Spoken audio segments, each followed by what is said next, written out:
أعوذ بالله من الشيطان الرجيم. بسم الله الرحمن الرحيم. يا أيها المزمل قم الليل إلا قليلا نصفه أو انقص منه قليلا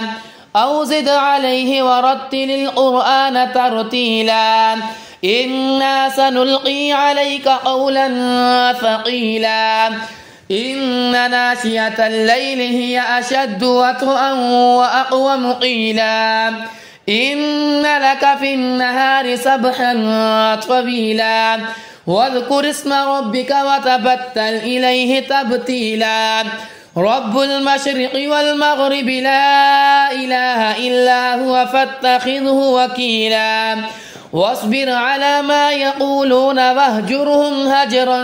جميلا وذرني والمكذبين أولي النعمة ومهلهم قليلا إن لدينا أنكالا وجحيما وطعاما ذا غصة وعذابا أليما يوم ترجف الأرض والجبال وكانت الجبال كثيبا مهيلا إنا أرسلنا إليكم رسولا شاهدا عليكم كما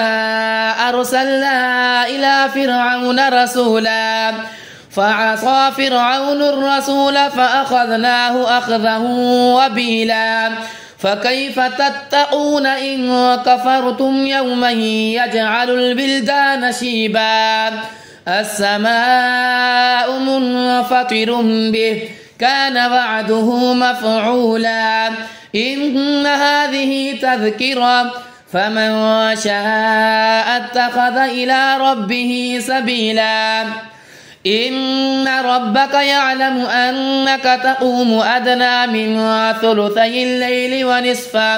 ونصفه وثلثه وطائفة من الذين معك والله يقدر الليل والنهار علم أن لن تحصوه فتاب عليكم فاقرؤوا ما تيسر من القرآن علم أن سيكون منكم مرضى وآخرون يضربون في الأرض يبتغون من فضل الله وآخرون يقاتلون في سبيل الله فاقرؤوا ما تيسر منه وأقيموا الصلاة وآتوا الزكاة وأقرضوا الله قرضا حسنا وما تقدموا لأنفسكم من خير تجدوه عند الله هو خيرا وأعظم أجرا واستغفروا الله